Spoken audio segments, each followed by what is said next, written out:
Muy buenos días para todos, un gusto en saludarlos. Mi nombre es Mario Andrés Rodríguez, soy el director legal de BDO Colombia.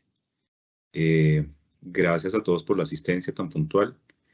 En el día de hoy venimos con un tema muy interesante que está en boga en todos los sectores, un tema que venimos desarrollando en BDO en alianza con Barrera Palacios y desde luego con el INSP. Este tema corresponde efectivamente a la nómina electrónica, a lo relativo a su implementación, a su homologación, a todas las incidencias que este importante desarrollo ha venido teniendo pues a lo largo de su expedición, dicha implementación. Y un tema súper importante también relativo a la UGPP, el cual comprende todas las auditorías de la UGPP, todo lo que la UGPP que se ha vuelto en un gran actor últimamente, casi tan pesado podríamos decir como la DIAN, en estas intervenciones que a veces resultan ser gravosas y que desde luego es supremamente importante que todos estemos muy alertas, muy atentos a toda esta clase de intervenciones que puede tener este gran actor actualmente. Para hoy tenemos unos conferencistas de lujo que pues desde luego considero que son imbatibles en este tema. Estamos hablando del director de nómina de BDO y BSO en Colombia, es Rubén Cortés. Asimismo, de parte de Barrera Palacio, nuestro gran aliado y amigo en todos estos trabajos, está representado por Sandra Nova, quien es también directora en materia de seguridad social de Barrera Palacio y gran conocedora de todo este tema. A lo largo de la exposición, pues desde luego vamos a tener la facultad de que realicen todas las preguntas a través de nuestro chat. Asimismo, las intervenciones se irán dando ya sea en dos medidas, según la relevancia de las preguntas, ya sea directamente en el momento en que se pregunte, o si en un momento dado ustedes formulan una pregunta y no se absuelve inmediatamente, no se preocupen, que al final de la conversación vamos a tener un amplio panel de preguntas para absolver todas las dudas, todo lo que necesiten. Desde luego, estas charlas, las memorias de este evento, los vamos a enviar a través de un link para que ustedes puedan estar recordándolo, reviviéndolo. Y desde luego, tengan en cuenta que tanto BDO como Barra Palacios, en la alianza que están adelantando, pueden prestarle cualquier asesoría, cualquier consultoría en materia de estos importantes temas, así como de cualquier otro. Al INSP, muchísimas gracias por la gran convocatoria y acompañamiento que hemos venido teniendo. Tuvimos un evento, una pequeña participación en el evento que realizaron ellos en enero. Desde luego también somos aliados y grandes amigos y estamos desde luego tanto en BDO como en Barrera Palacio preparados y dispuestos para servirles en lo que requieren. En ese sentido, pues damos paso a nuestro primer panelista, el doctor Rubén Cortés, quien le agradezco mucho su participación y pues desde luego adelante. Muchas gracias. Gracias, Mario, por la presentación. Buenos días para todos y pues esperamos que en este tiempo que vamos a tratar estos temas tan importantes sean de mucha utilidad para cada uno de ustedes. Vamos a iniciar con el tema de la implementación de la nómina electrónica. Vamos a ver un poco acá lo que es el marco legal. Y si bien es cierto que la nómina electrónica o la resolución emitida por la DIAN, que fue la resolución 13, se emitió el 11 de febrero, ya hace un año exactamente. Durante todo este tiempo, las empresas han estado adaptándose a la parametrización, a la información que se tiene que presentar. De igual forma, las empresas proveedoras de software han tenido que adaptar sus sistemas para poder entregar toda la información que solicita la DIAN en el anexo técnico. Y de igual forma, los operadores de información, que es a través de quienes se transmite los archivos del comprobante de pago de nómina electrónica y las notas de ajuste, también han debido hacer las adaptaciones pertinentes para que la información llegue de forma adecuada a la DIAN. Por su lado, la DIAN también ha tenido que acondicionar su plataforma tecnológica para iniciar la recepción de toda la información proporcionada por las empresas. Entonces, como lo dije, la primera resolución que sale es la resolución 13. Posteriormente sale la resolución 37 en el mes de mayo, en donde se corre la fecha o se establece la fecha para iniciar las pruebas funcionales en la plataforma de la DIAN, que era a partir del 1 de agosto.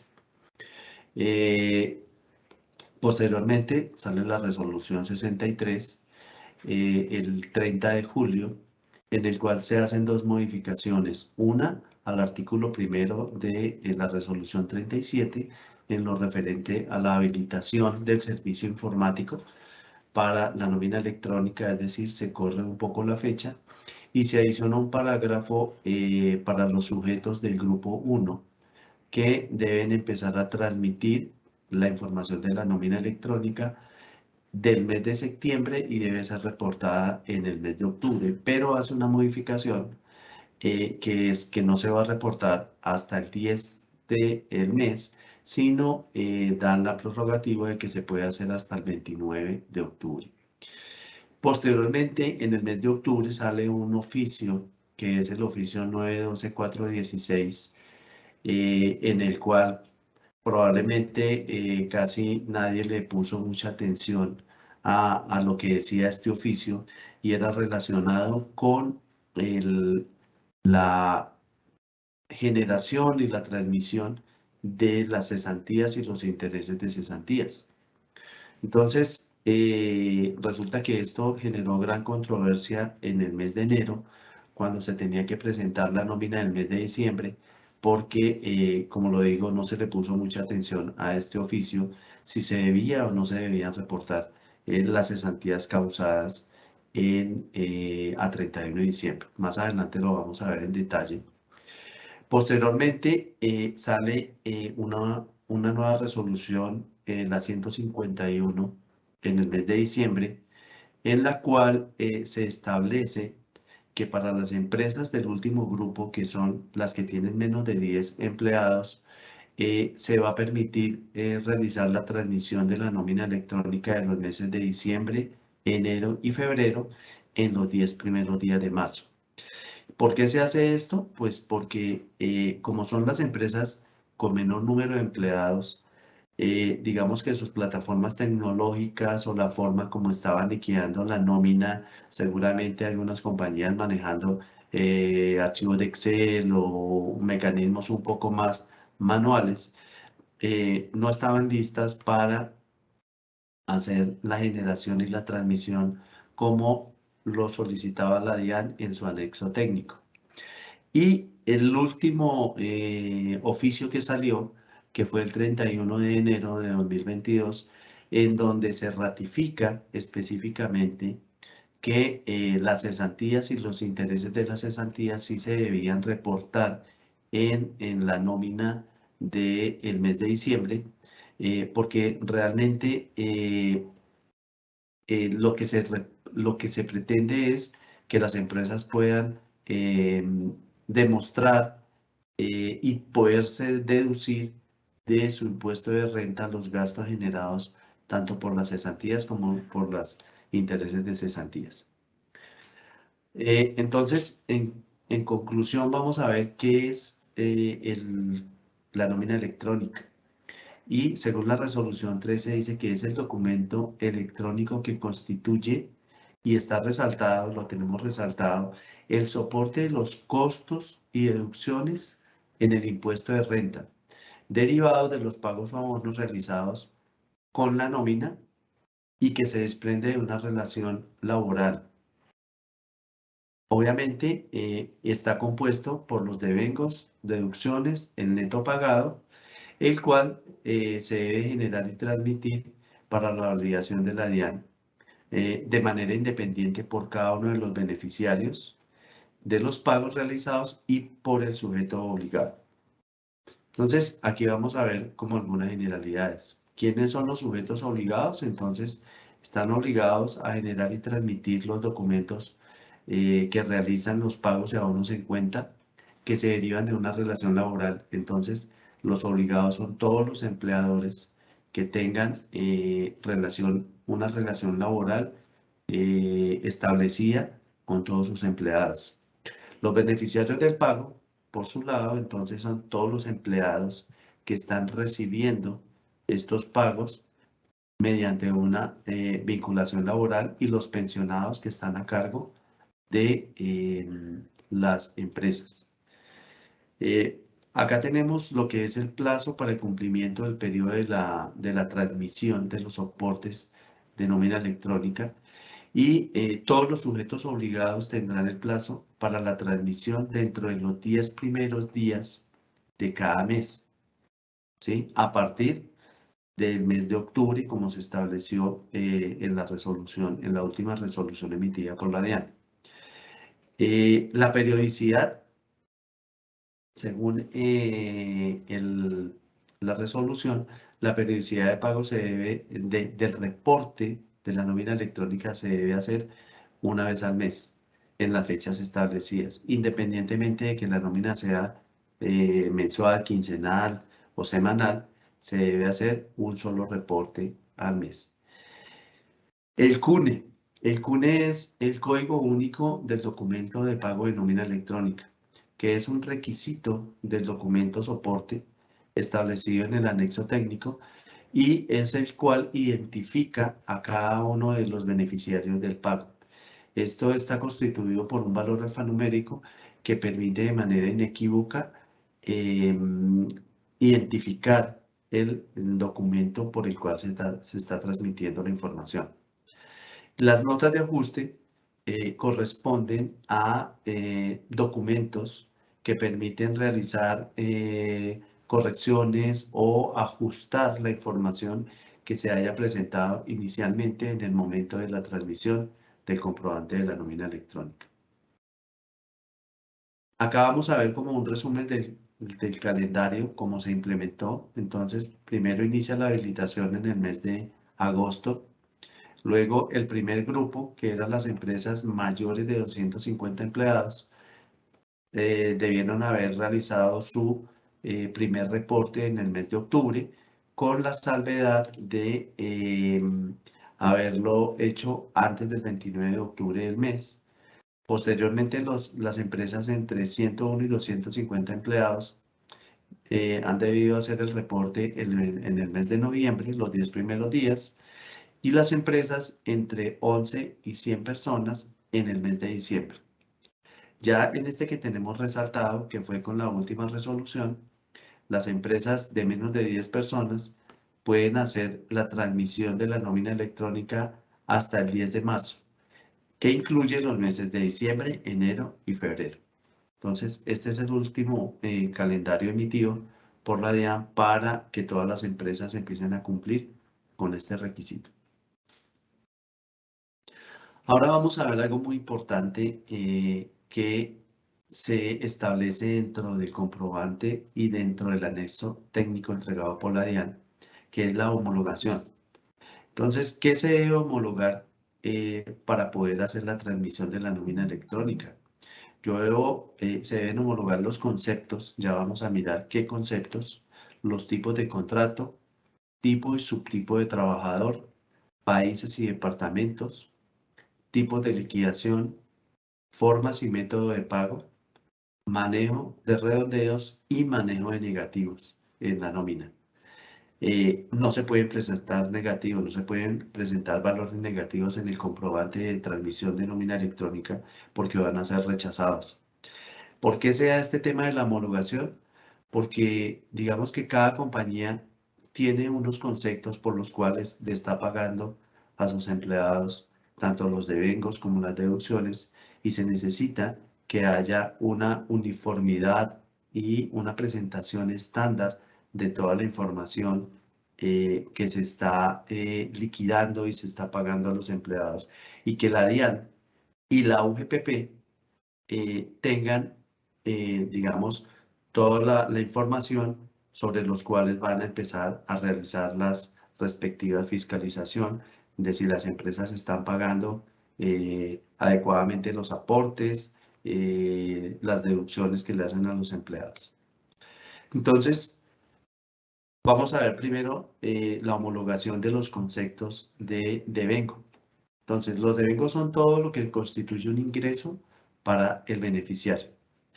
La DIAN entregó 42 conceptos sobre los cuales se debe homologar toda la cantidad de conceptos que estén pagando las compañías. Salario integral, el sueldo, los viáticos, las horas extras en todas sus modalidades, recargos, festivos, incapacidades por enfermedad general, por enfermedad profesional, las licencias de maternidad, licencias de luto, las vacaciones pagadas en dinero, las disfrutadas por los empleados, las primas, en cuanto a lo que tiene que ver con primas legales y extralegales, el apoyo al sostenimiento para el tema de los aprendices del SENA, los bonos, bonificaciones que las empresas paguen, bien sean salariales o no, las dotaciones que se deben pagar por ley, las cesantías e intereses de los pagos que se hacen a los empleados y ya con el último oficio que salió de la DIAN, también el reporte que se debía hacer a 31 de diciembre de lo que estaba causado a final de año. Las comisiones para todo lo que son los cuerpos de ventas y beneficios legales y extralegales que otorguen las compañías.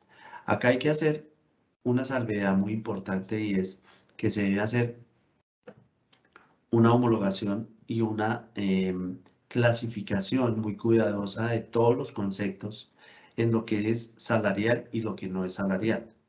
Porque obviamente, después de que esto se reporte a la DIAN, la UGPP va a tomar de ahí la información para determinar si los aportes que se están haciendo a la seguridad social y los descuentos que se le están haciendo a los empleados en conceptos de salud, pensión, fondo de solidaridad pensional, están de acuerdo a la clasificación de estos conceptos en lo que tiene que ver con su naturaleza de salario o no salario.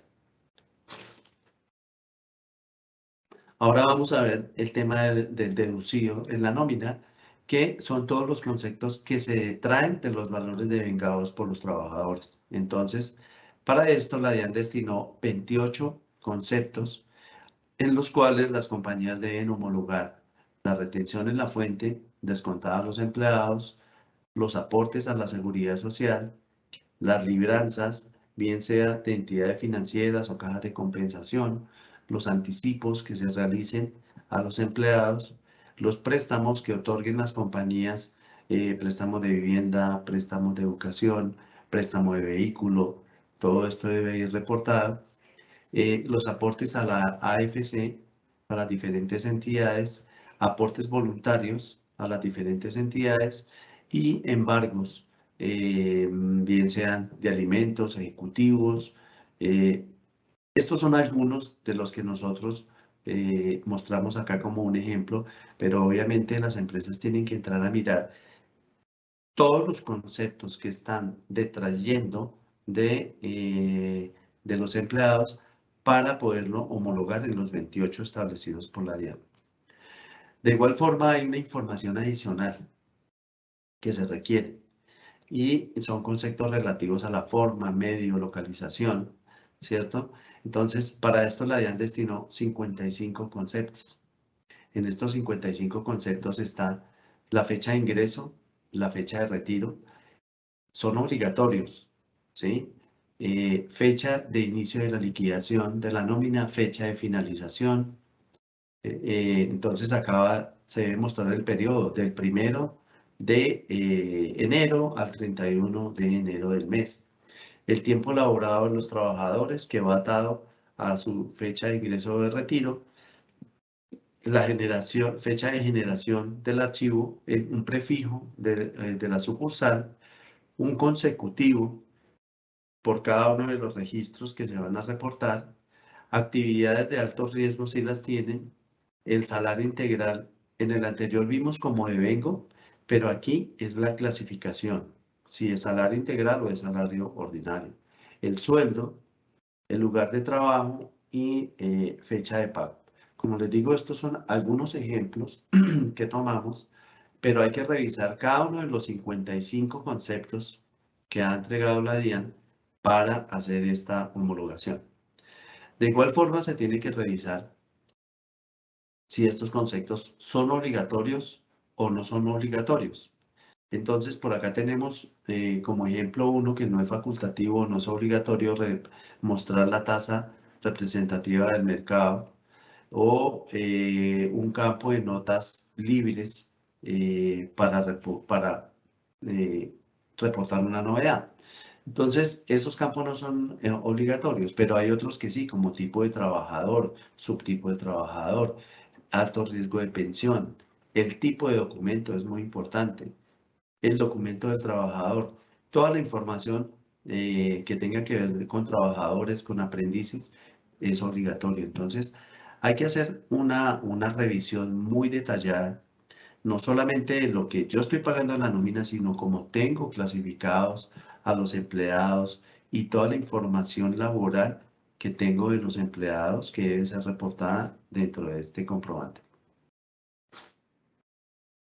Ahora aquí vamos a ver un poco más el tema de lo que quedó consignado en el oficio 912-416 del mes de octubre, en el cual decía que se debía reportar en el NIE 120 el pago de la cesantía otorgada por ley y en el NIE 122 el pago de los intereses otorgados por la ley.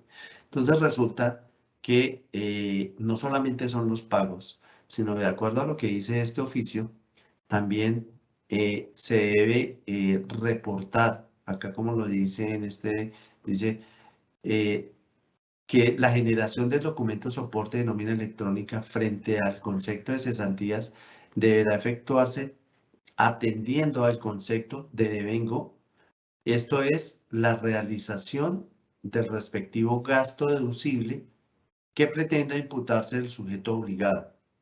Esto siempre y cuando no le haya pagado las cesantías con anterioridad al empleado. Entonces, y digamos que ratifica que el soporte de pago de nómina electrónica no es asimilable al comprobante de pago que se le entrega a los empleados. Menos aún constituye un soporte de ingreso para el trabajador, toda vez que su finalidad es soportar el costo, deducción o descontable para el empleador contribuyente del impuesto de renta. Entonces, en consecuencia, los valores efectivamente pagados al trabajador podrán no coincidir con el costo, deducción o descontable acreditado en el documento soporte. Entonces, digamos que inicialmente lo que se entendió era que ese comprobante de nómina electrónica que se estaba reportando debería coincidir exactamente con el comprobante de pago que se le entregaba a los empleados de su consignación en el banco y la discriminación de devengos y deducciones. Este oficio lo que dice es que no necesariamente tienen que ser iguales. Y pues no necesariamente en qué mes, lo vimos en el mes de diciembre, porque en el mes de diciembre yo no le pagué cesantía de intereses, pero en el comprobante de pago en nómina electrónica sí iban reportados estos dos conceptos. Entonces, básicamente lo que mencionó este oficio y lo que ratificó en el mes de enero es que la causación de estos dos conceptos a 31 de diciembre se debían reportar en el comprobante de nómina electrónica. Ahora bien, continuando con la homologación, es importante verificar las novedades que se procesan mensualmente, ¿sí? Una cosa son los conceptos fijos que yo tengo en la nómina y otra cosa son las novedades que se me van presentando en cada uno de los periodos de liquidación. Entonces está el tipo de identificación y número de identificación del empleado, es muy importante. La fecha de ingreso y la fecha de retiro, las horas extras, recargos, y número de horas liquidadas. Inicialmente en la resolución se planteaba que se debía reportar la hora de inicio y la hora de finalización de las horas extras y los recargos como un campo obligatorio. Posteriormente, la DIAN sugirió que fuera un campo opcional, pero que sí se debía reportar el número de horas liquidadas. No la hora de inicio ni la hora de finalización, pero sí el tipo y el número de horas. Por otro lado está lo que son las licencias de maternidad, paternidad, el número de días. Por lo tanto, se debe reportar la fecha de inicio y la fecha de finalización. Y en esto hay que tener en cuenta que se deben reportar estas novedades en licencias, en capacidades, las que se deben reportar oportunamente, las que ocurran dentro del mes. No se pueden reportar de periodos anteriores. Las vacaciones, también se debe reportar el número de días con su fecha de inicio, fecha de finalización y los días totales laborados. Entonces, como podemos observar, si nos están pidiendo días, fecha de inicio, fecha de finalización, total de días laborados, pues esto es simplemente para que posteriormente la información va a ser revisada por la UGPP y va a determinar si los aportes a la seguridad social y los descuentos que se le está haciendo a los empleados corresponde efectivamente a lo que se está reportando en el comprobante de pago de nómina electrónica. Entonces debe haber una coherencia entre lo que yo le estoy reportando a la DIAN, entre lo que estoy pagando a la seguridad social y en la clasificación de los conceptos de devengos que tienen que ver con su naturaleza salarial o no salarial para el pago de la seguridad social. Ahora bien, el contenido general del comprobante de nómina electrónica debe tener estos 13 puntos, ¿sí? Primero, estar denominado expresamente como documento soporte de pago de nómina electrónica. ¿Y esto por qué? Porque es que hay otros documentos que se están transmitiendo a la DIAN. Entonces debe estar expresamente denominado de esta manera. Los apellidos y nombres y número de identificación del empleador. Apellidos y nombres e identificación del beneficiario del pago, o sea, los empleados.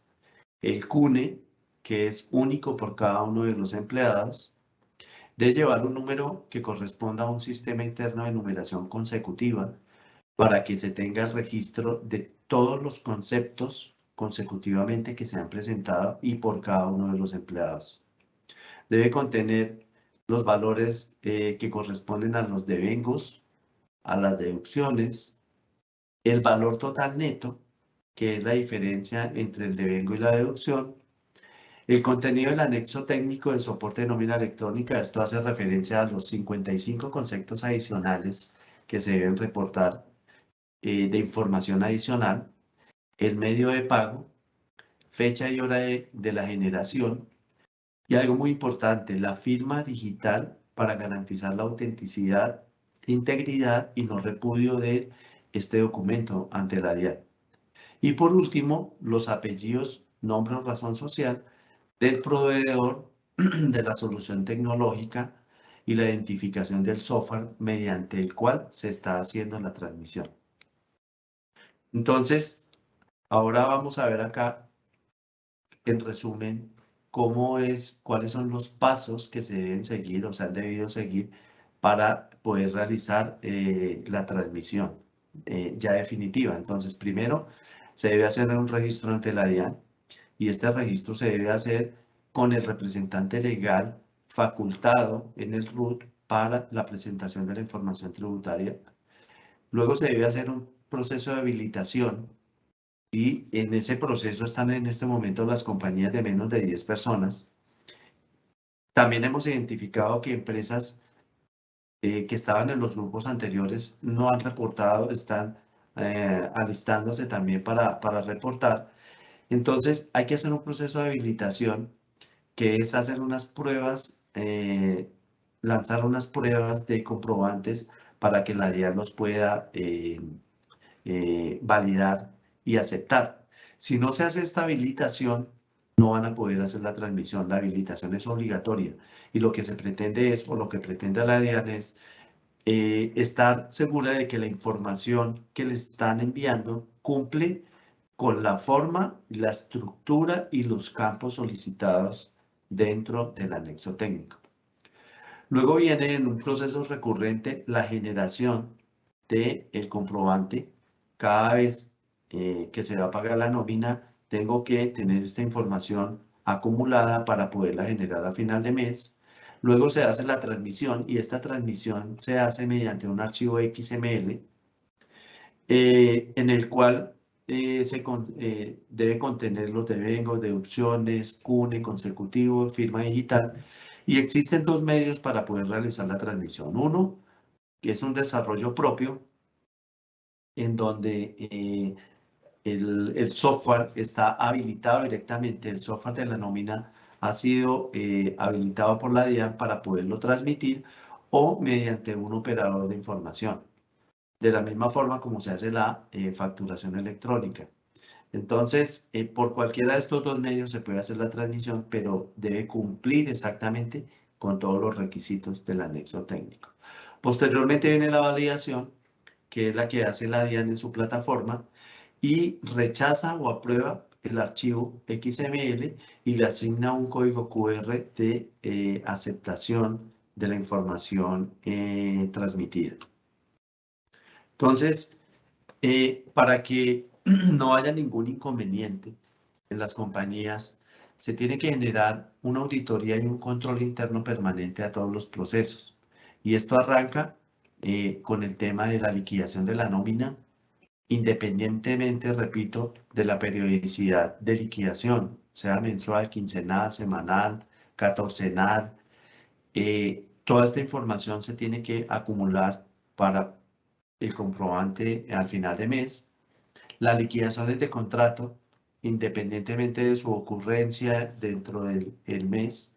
La liquidación de la seguridad social, y esto está relacionado directamente con los descuentos, las deducciones que yo le estoy haciendo a los empleados, salud, pensión, fondo de solidaridad pensional. Los pagos o abonos en cuenta de los trabajadores, de los empleados. Entonces, pues también tengo que conciliar que lo que yo consigne en el banco sea consistente con la liquidación que realicé de la nómina. La contabilización, entonces, la liquidación de la nómina, liquidaciones de contrato, liquidación de seguridad social, pagos a abono en cuenta, en donde aquí está pues la nómina por pagar. Esto quede perfectamente contabilizado y conciliado para luego generar el comprobante de nómina electrónica. Es por esto que nosotros colocamos acá una línea transversal de todo el proceso en donde exista una auditoría y un control interno para garantizar que efectivamente no va a haber ninguna inconsistencia. Recuerden que la revisión del tema de la seguridad social y aportes para fiscales, la UGPP está encima de eso. Y ahora va a tener de primera mano la información que se está transmitiendo en la nómina electrónica.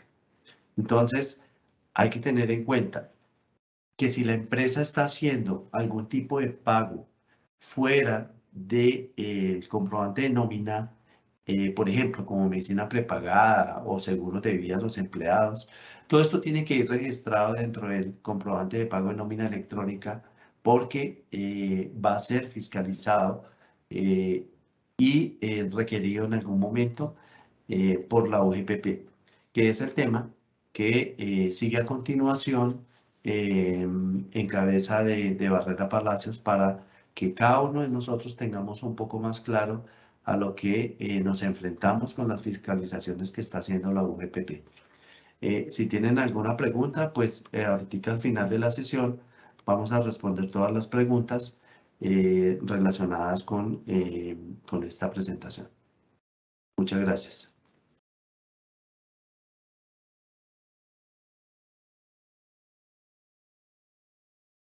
Rubén, muchas gracias por tu presentación. Pues, como lo dijiste, el mensaje más importante de este tema es la coherencia en la información.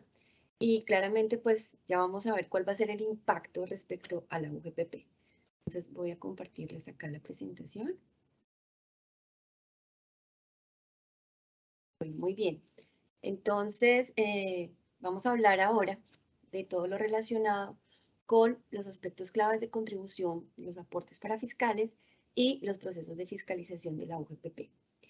No sin antes mencionar que no vamos a decir UGPP es X, Y, Z, sino nos vamos a detener claramente en qué pasó con la UGPP en todo este tiempo de pandemia, ¿cierto? Entonces, para entrar en materia, pues veamos un poco a qué se dedica la UGPP en estos momentos, ¿cierto? Porque, bueno, sabemos que tienen dos subdirecciones, una es de pensiones, otra es de parafiscales, y es ahí donde nosotros estamos en el ojo del huracán inicialmente. ¿Por qué? Porque nos van a fiscalizar el adecuado, completo y oportuno pago de las contribuciones parafiscales. Y es que el aporte que hacemos de manera mensual, ¿con base en qué? En la nómina que acaba de explicar Rubén, pues debe estar muy alineada a todo lo que vamos a reportar en la nómina electrónica.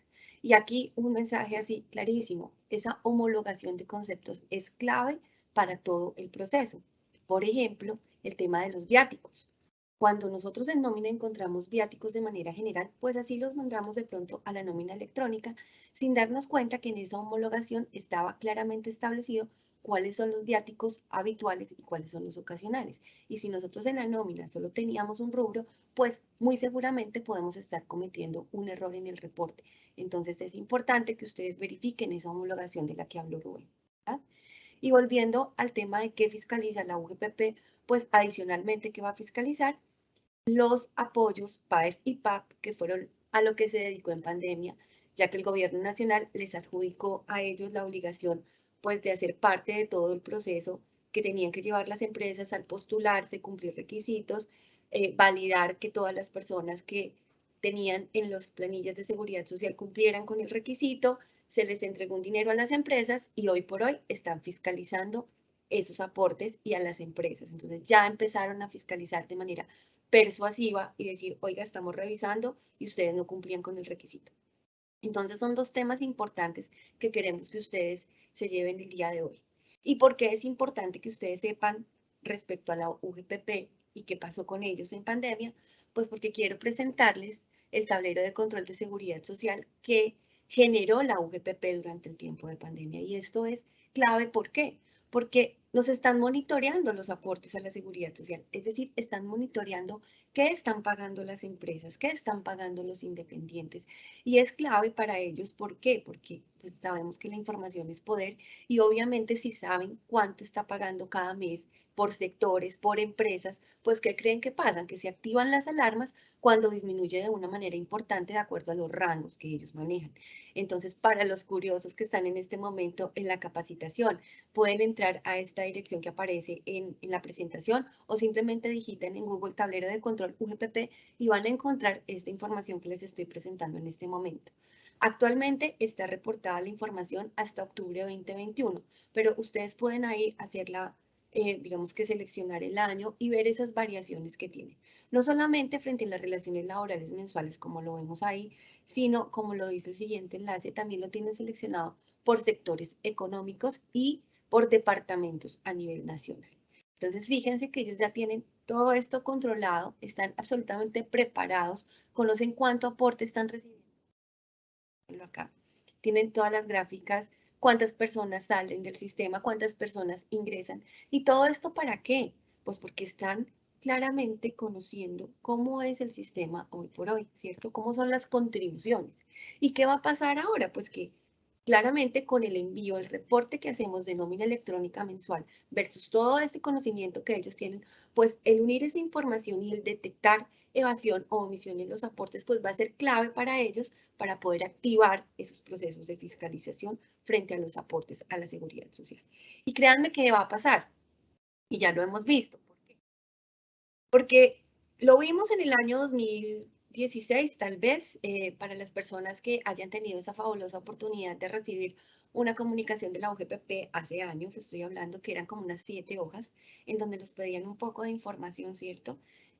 Pues nosotros con el término no conocíamos a la UGPP. ¿Qué hacían las empresas? Pues impriman no sé qué, hagan no sé cuánto, preparen la información y mándenla, pero nunca la revisaron. Y esto generó dolores de cabeza, ¿cierto? Entonces, procesos de cobro altísimos que nos generaron un desgaste importante en todos los procesos.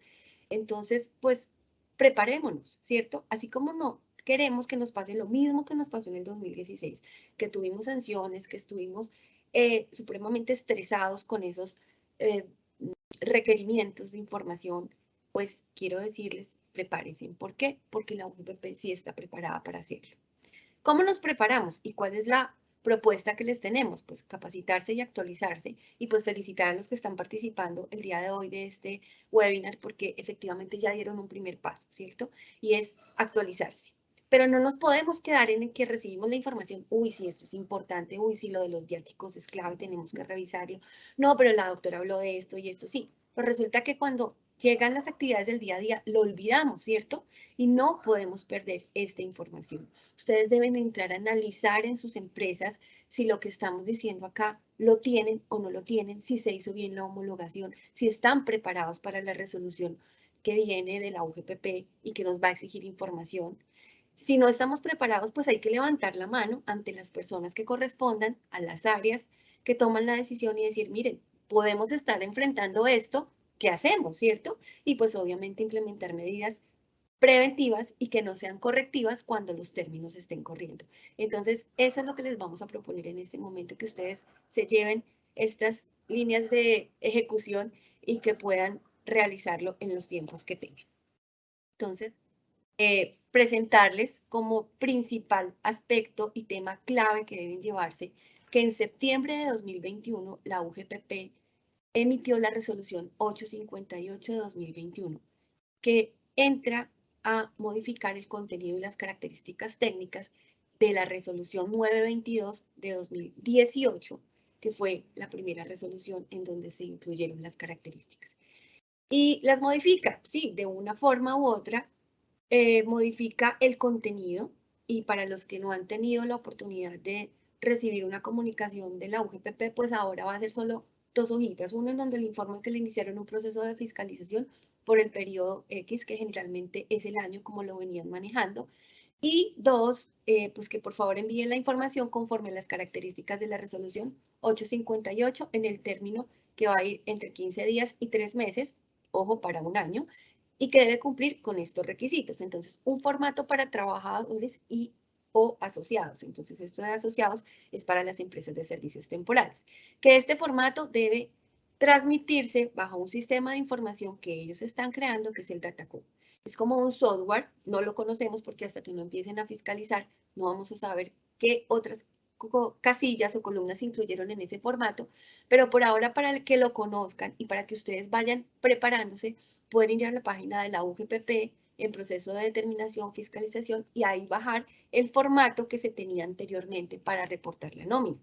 Este formato es una planilla extensa en Excel que trae información general de los trabajadores, información de los ingresos, información de las novedades. Ahí nos pedían fechas de las novedades y los pagos que se hacían deberían estar homologados a las cuentas contables. Y aquí es clave e importante que ustedes se lleven esto, y es: todos los pagos que hagan en nómina deben estar causados de manera correcta en la contabilidad.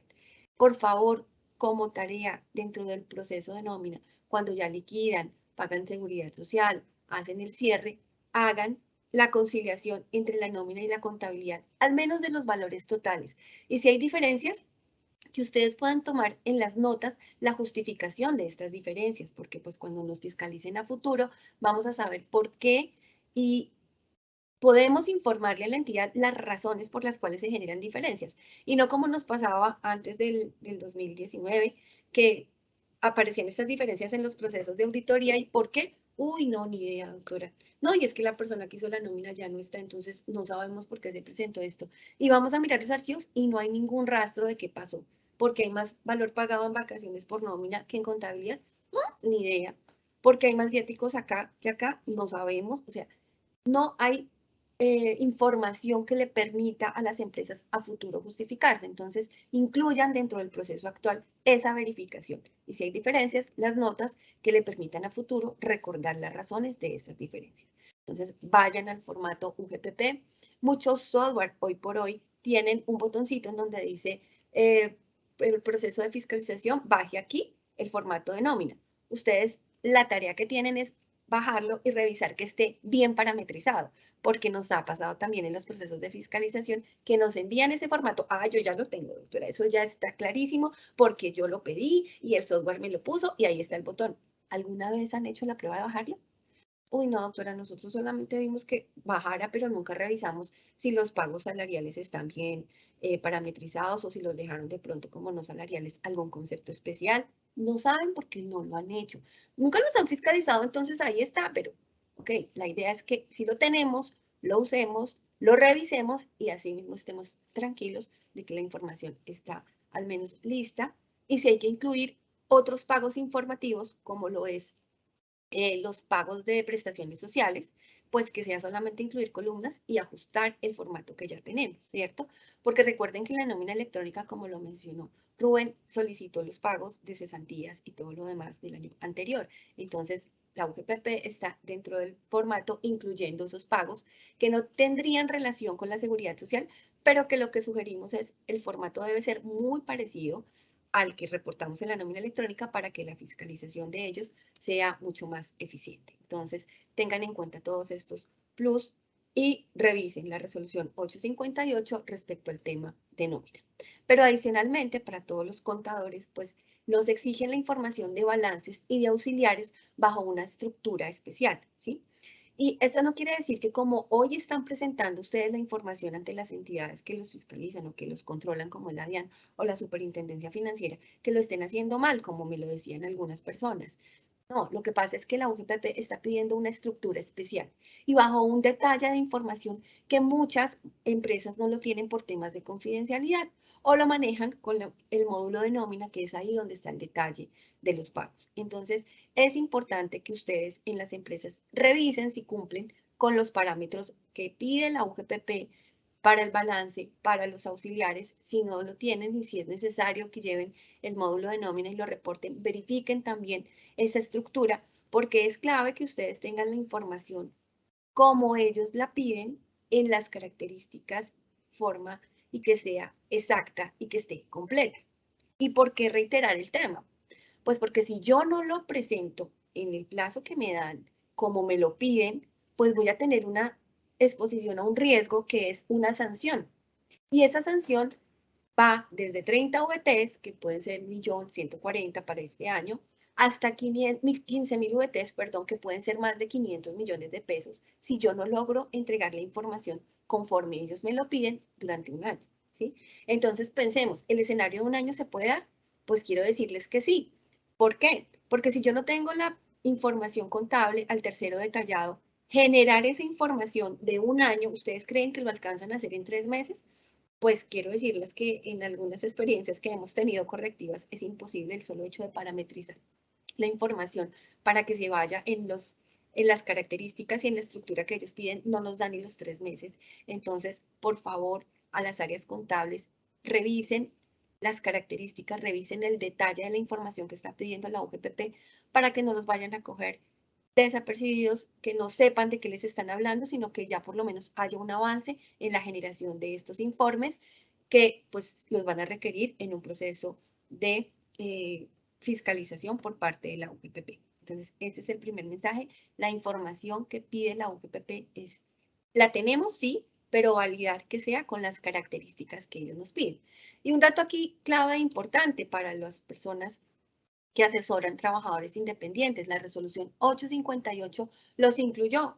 ¿Por qué? Porque la UGPP está muy enfocada en encontrar esas personas que no cotizan a la seguridad social, teniendo la obligación de hacerlo porque tienen un ingreso superior a un salario mínimo. Entonces, la relación de ingresos, costos y gastos también debe presentarse en una estructura especial si la UGPP los llega a requerir. Entonces, pues también concientizar a estas personas que asesoramos que deben empezar a cotizar o preparar la información de años anteriores donde no lo hicieron porque seguramente les va a llegar el requerimiento. Bueno, eso respecto a el proceso de fiscalización que hará la UGPP frente al requerimiento de información que antes hacían con la resolución 922 de 2018 y hoy con la 858 de 2021.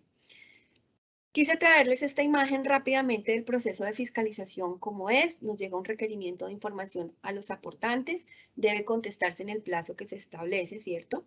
Luego la UGPP emite un requerimiento para declarar o corregir. Entre estos dos no hay un término establecido en la ley.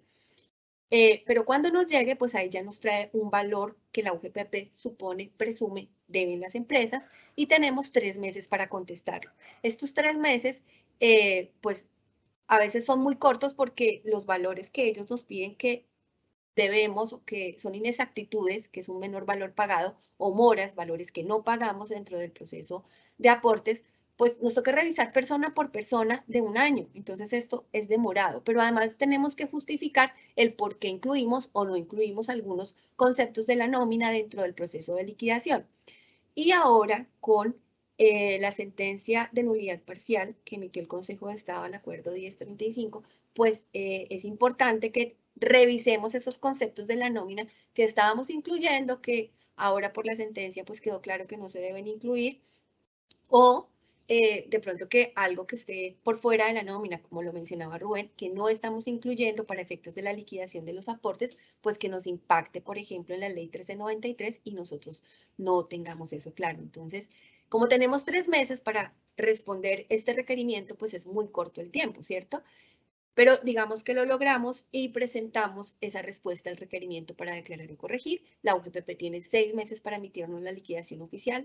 En esa liquidación oficial, ¿qué puede pasar? Que se pueden confirmar totalmente en los valores que nos liquidaron en el anterior requerimiento, o puede haber un escenario medio y es que acepten algunas justificaciones de nuestra parte y se mantengan en la otra parte y nos sigan cobrando un valor, y tendríamos nosotros que entrar a presentar un recurso de reconsideración en el término de 2 meses, ¿sí? No hemos visto que acepten todas nuestras justificaciones y que nos digan que ahora no debemos pagar nada. Es muy raro el escenario, pero pues es el tercer escenario que se puede dar.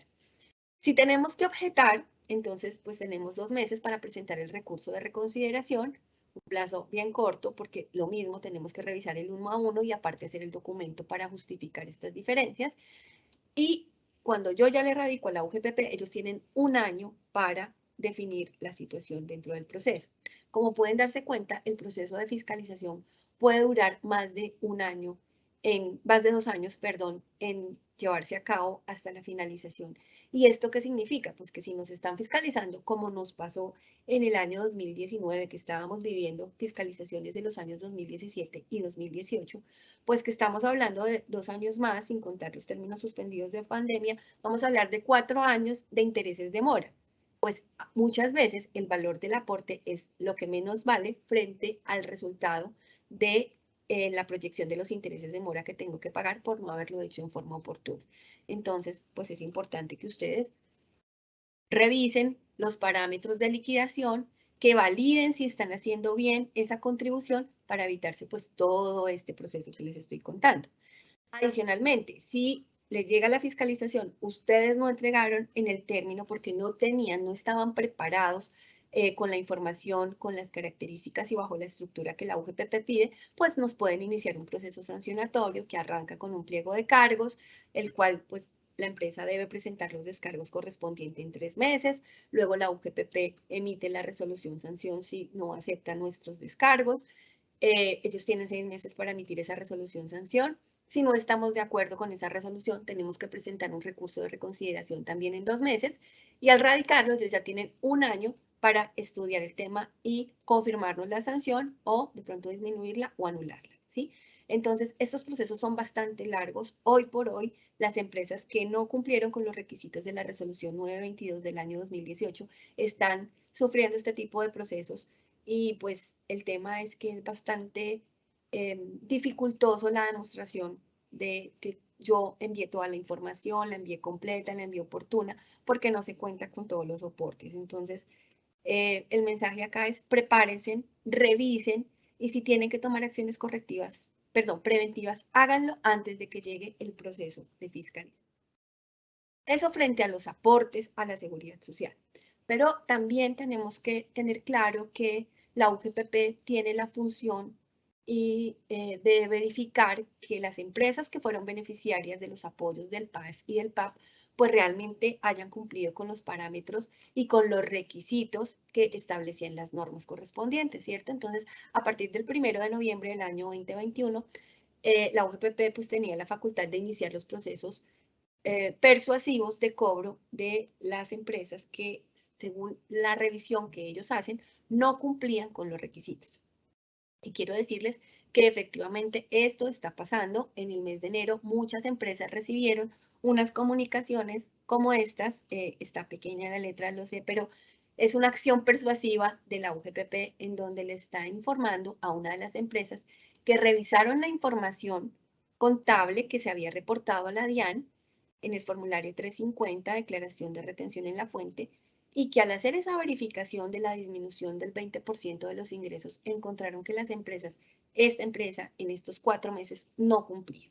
Entonces, que por favor, de manera voluntaria, hagan la devolución del aporte y así se eviten las sanciones. ¿Qué pasa con estos requerimientos o con estas acciones persuasivas? Pues que nos permiten hacer la devolución si por alguna razón validamos mal el requisito. Entonces, también podemos hacer esa verificación, no solo de la disminución del ingreso. Claro, empiezan por ahí porque es el primer requisito, ¿cierto?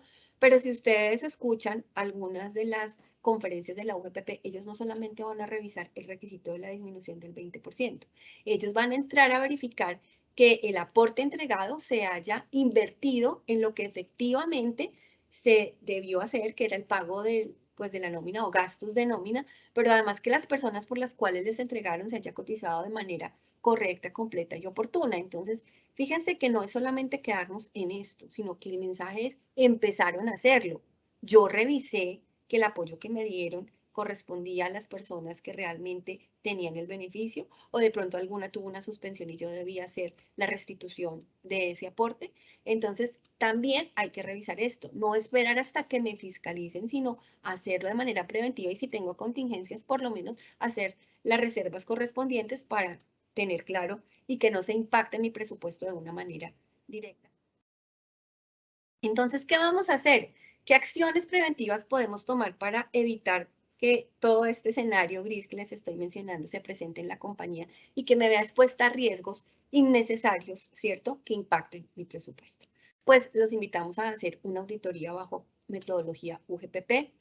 Esto es un proceso bien completo. Desde la solicitud de información verificamos que las empresas tengan el cumplimiento de los requisitos de las resoluciones, bueno, la 858 actualmente, y verificamos desde ahí, pues ya tienen una ganancia y si no cumplen, les generamos unas acciones para que ustedes puedan cumplir con este requisito. Hacemos la verificación de la nómina, si estamos pagando bien el proceso del aporte, de la contribución con base en lo que tenemos en nómina. Miramos los conceptos y si encontramos algunas situaciones, pues alertamos, mire, aquí puede tener un riesgo. Determinamos y conciliamos con la información contable. Si hay diferencias, pues habrá que justificarlos y ver si esas diferencias impactan en los aportes que hacemos. Determinamos el ingreso base de cotización, lo comparamos con lo que se paga en las planillas pila y pues presentamos las diferencias que haya como resultado del proceso con la justificación que corresponda, ¿sí? Para los que no han tenido la oportunidad de tener un proceso con la UGPP, ellos envían un Excel persona por persona con la diferencia y dice menor valor pagado, pero no les dicen la razón. Entonces hay que entrar a hacer el ejercicio de liquidación de cada persona para identificar cuál será esa razón que la UGPP me está diciendo por la que yo dejé de pagar aportes. En la auditoría preventiva les decimos la razón, por la novedad, por la ley 1393, porque hubo una exoneración que no correspondía y pues adicionalmente el valor agregado de estos procesos pues es la capacitación al personal que participa porque pues quedan actualizados en el tema de la liquidación de aportes a la seguridad social y para fiscales. Entonces esta es una primera acción preventiva. La otra acción preventiva que les traemos es auditar el tema de los aportes PAEF y PAF de los cuales ustedes recibieron. Ya hemos tenido unos procesos bien exitosos con unos clientes que tuvieron esta acción persuasiva, que recibieron esta acción persuasiva y pues fue bien interesante la evaluación y todo el proceso de validación. Entonces, hacemos todo lo de los requisitos, pero además verificamos que la inversión se haya efectuado, que tengamos los soportes para justificar, que tengamos los beneficiarios que cumplieron los requisitos de acuerdo a lo que establecía la ley y además si hay contingencia, pues la determinamos para que ustedes ya puedan tomar las decisiones que corresponden.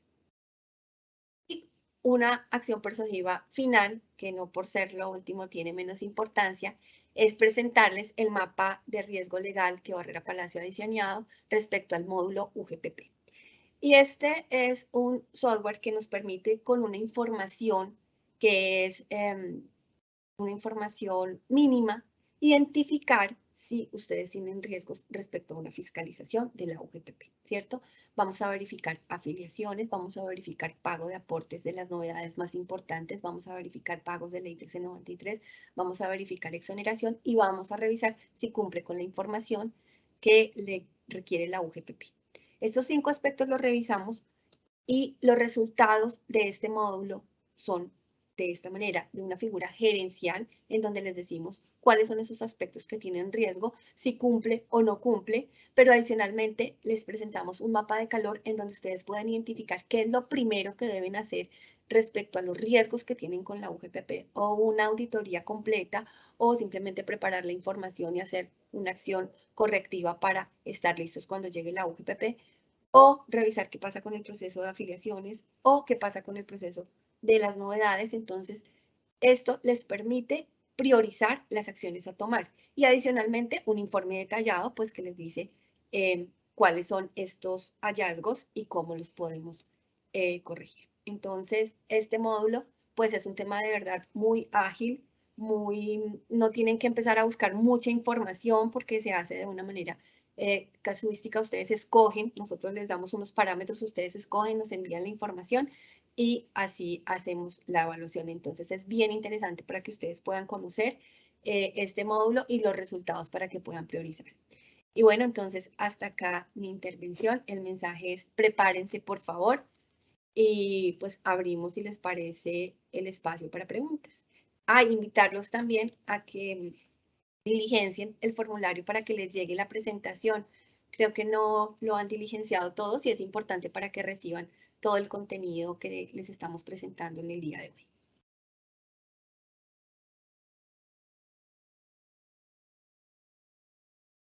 Eliana, no sé si tenemos preguntas o si me ayudas.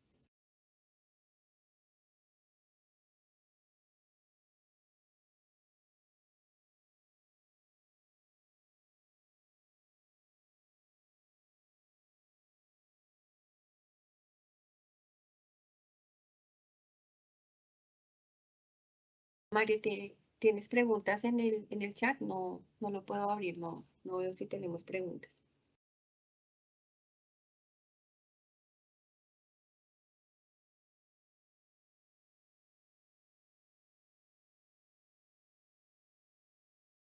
Sí, entonces estoy teniendo dificultades con mi conexión. Veo acá una pregunta que dice, todos los conceptos extralegales que queden provisionados del año anterior, ¿en qué mes deberá reportarse? ¿En diciembre? ¿O en el mes que sepales? Pregunta Lady. Bueno, no todos los conceptos extralegales que queden provisionados se tienen que reportar. Digamos que el oficio que emitió la DIAN hablaba específicamente de lo que tiene que ver con cesantías e intereses de cesantías. Si quedaron otros conceptos provisionados como los bonos extralegales, estos se deben reportar en el momento en que se ejecute el pago efectivo a los empleados. Adicionalmente, hay otros conceptos que se van a tener que reportar, pero como ustedes saben, hay que seguir presentando la información exógena con corte a 31 de diciembre. Entonces ahí se reportarán las cosas que no fueron reportadas en la nómina electrónica de acuerdo a lo que se estableció en el oficio.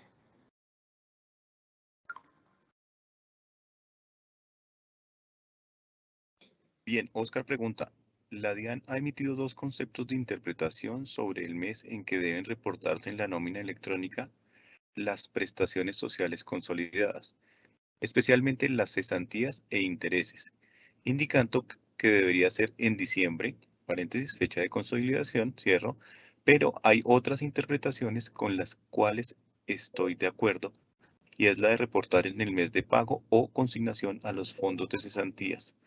¿Cuál es la posición de ustedes al respecto? La posición es exactamente, digamos que los dos oficios, el oficio que salió en octubre generó como la controversia, pero el oficio que salió en el mes de enero, también por la DIAN, ratifica que efectivamente se deben reportar las cesantías y los intereses de cesantías porque son un costo para la compañía. Entonces, todos los costos y deducciones que se vayan a tener en cuenta para la presentación de la declaración de renta deben tenerse contemplados. Entonces, la posición es que sí se debían reportar en el mes de diciembre.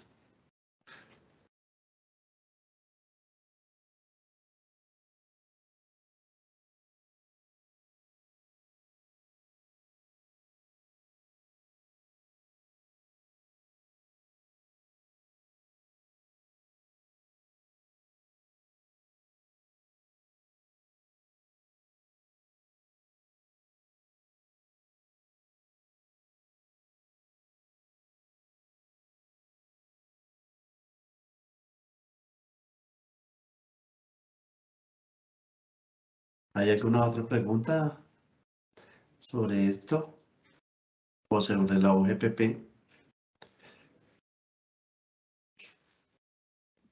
Rubén, acá en el chat están llegando varias preguntas.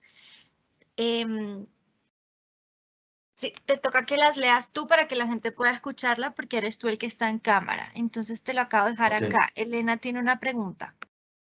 Bueno, dice, si la transmisión de nómina de diciembre se reportaron las cesantías e intereses consolidados, ¿es correcto que en la transmisión de enero se reporte como tal el pago de los intereses? No, realmente si ya se reportaron en diciembre ya no se tienen que volver a reportar en enero y tampoco en febrero la consignación de las cesantías.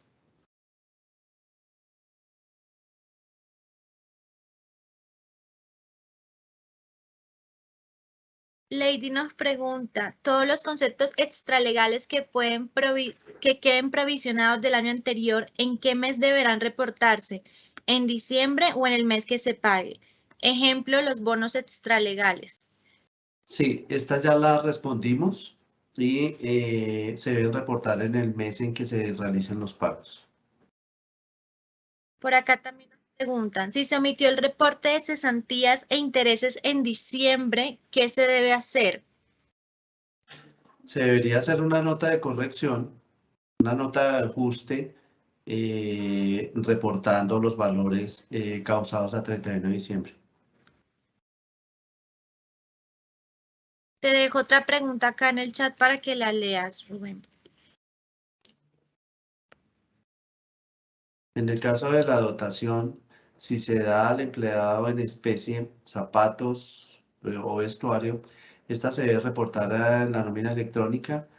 Asimismo, si se da en especie o en efectivo, este debe hacer base del 40% por ley 1393.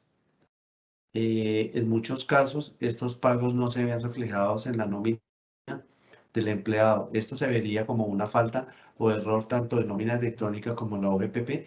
Bueno, aquí hay que tener en cuenta primero que todo lo que tiene que ver con la dotación, que es para las personas que ganan menos de 2 salarios mínimos, no se puede pagar en efectivo, ¿sí? Por lo tanto, se debe reportar en el comprobante de nómina electrónica. Si no se le paga en efectivo a los empleados, sino se le da en especie, igual, eso tiene que tener una tasación económica de cuánto se le está asignando a cada empleado. Entonces, sí se debe reportar en el mes en que se hace el pago de la dotación, se debe reportar estos valores. Son una prestación social, por lo tanto, no hacen base para cálculo de seguridad social, ¿sí? Entonces, digamos que la OGPP no entraría a cuestionar si ese concepto o esos valores pagados por dotación entraron a ser parte de la ley 1393, porque como está denominado en el Código Sustantivo de Trabajo, son una prestación social y sobre las prestaciones sociales no se paga seguridad social. Gracias, Rubén. Hay otra pregunta de Elena. ¿Cuántos años anteriores puede solicitar la UGPP en un proceso de fiscalización? Elena, muchas gracias por tu pregunta. Bueno, la UGPP puede solicitar hasta 5 años, es decir, 2018, 2019, 2020, 2021, ¿cierto? Bueno, desde 2017. Sin embargo, en la práctica, ¿qué han venido haciendo? Están solicitando los últimos años, hasta antes de pandemia, es decir, en 2019, los años que estaban revisando era 2017 y 2018. ¿Qué podría pasar este año? Pues que nos requieran 2019, 2020, 2021, ¿cierto? Sin dejar de lado, pues que 2017 y 18 están todavía vigentes y abiertos para proceso de fiscalización. Pero pues el mensaje es, recuerden que en el año 2020, pues con todo el tema de pandemia hubo muchas novedades, licencias, suspensiones y podemos tener un riesgo importante en el pago de aportes bajo esas novedades. Entonces, validen si fue bien hecho el aporte con base en las normas vigentes, con el IBC del mes anterior, todo lo demás, para que no vayan a tener sorpresas en estos procesos de fiscalización. Muchas gracias. Preguntan también Intereves, si las cesantías e intereses de cesantías se reportaron en la nómina electrónica de diciembre, ¿se debe reportar los pagos como los intereses a las cesantías en el mes de enero del 2022 y la consignación de las cesantías en febrero del 2022? No, si fueron reportadas en el mes de diciembre, ni en enero ni en febrero se deben reportar esos valores. Gracias. Catherine Ramírez pregunta, si se presentó un retiro del 26 de diciembre causado en enero y ya se había reportado la nómina electrónica de diciembre, paréntesis, cesantías e intereses a 31 de diciembre, cierro, ¿cómo se procedería para la transmisión de la nómina en enero, de enero en febrero, perdón, de enero en febrero? Bueno, ahí hay que tener dos consideraciones. Primero, si la persona se fue el 26 de diciembre y la nómina, ha debido reportarse esa liquidación con la nómina de diciembre, es decir, los 10 primeros días del mes de enero. Si se reportó tardíamente el retiro y únicamente hasta el mes de enero se tuvo conocimiento del retiro de la persona, entonces, ¿cuándo se le va a efectuar el pago? Se le va a efectuar el pago en el mes de enero. Entonces, en el mes de enero se reporta la liquidación, pero se tiene que hacer una nota de ajuste a la nómina de diciembre porque hay que justificar que únicamente se le están pagando 26 días del mes de diciembre y esto tiene que ser coherente con la seguridad social. Entonces se debe hacer una nota de ajuste a la nómina reportada en diciembre para poder reportar la transmisión de esa liquidación. Gracias, Rubén. Cristian Vega pregunta, la transmisión de la nómina electrónica se debe hacer en los 10 primeros días de cada mes, pero ¿estos son hábiles o calendario? Bueno, ahí digamos que ahí hay varias interpretaciones de si se debe tomar días hábiles o días calendarios, pero en una charla que estuvimos con la DIAN, ellos están tomando también lo correspondiente a los 10 días hábiles del mes. Gracias, Erika Arias pregunta, en diciembre nos encontramos con la sorpresa que debíamos reportar la provisión a diciembre 31 de cesantías, intereses y vacaciones. ¿Cómo reportar si no es un devengo del trabajador? Pues las cesantías se pagan en febrero al fondo, los intereses a las cesantías se pagan el 30 de enero y las vacaciones cuando se causan. Bueno, en los oficios específicamente hablaban de lo que eran cesantías e intereses. Ahí no tocaban las vacaciones, porque efectivamente las vacaciones se deben pagar en cada año en el momento en que son solicitadas por el empleado. Únicamente se debía reportar los que son intereses, cesantías e intereses de cesantías a 31 de diciembre. Por lo tanto, en el mes de enero y febrero no se hacía ese reporte porque de lo contrario quedaría doble. Gracias, Estefanía pregunta, no entiendo si todos los meses ya se reporta a la DIAN las prestaciones de ley, ¿por qué en diciembre se deben reportar las cesantías pagadas? ¿No quedaría doblemente reportado?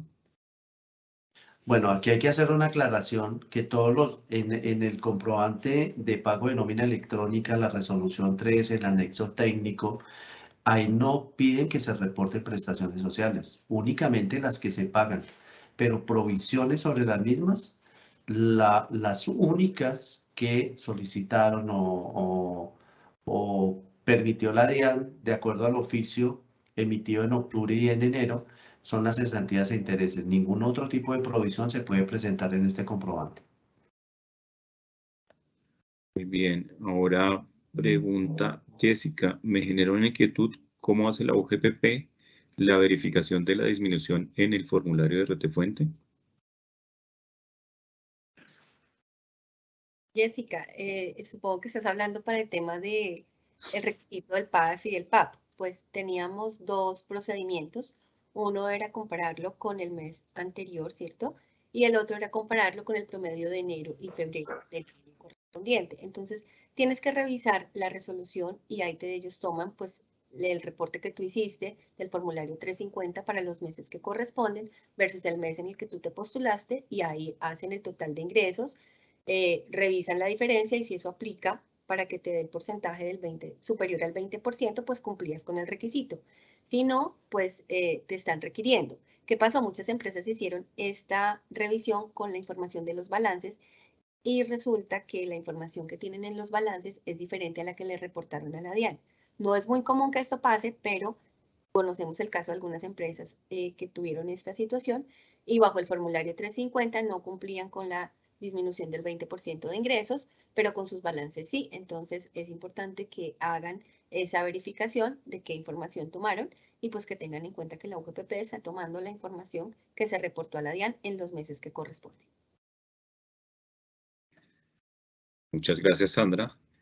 Bueno, pues con esto hemos concluido el panel de preguntas. Le recomendamos desde luego diligenciar el formulario y contactarnos en cuanto a cualquier otra duda adicional, asesoría, consultoría puedan tener. BDO y Barrera Palacio, en la alianza que tenemos, pues estamos totalmente dispuestos a acompañarles, a apoyarles en todo el proceso de fiscalización, si es que están en curso de ella, o, como bien lo señalaba Sandra, acompañarles y ayudarles para hacer todas las medidas preventivas necesarias para que su proceso, en caso de una fiscalización, pues sea exitoso. Muchísimas gracias por el tiempo y la dedicación a este espacio. Gracias a nuestros panelistas. Excelente presentación. Y gracias a todos. Estaremos en contactos tanto en video como en Barrera Palacio para servirles. Un feliz día para todos. Gracias, un feliz día. Gracias, buen día para todos.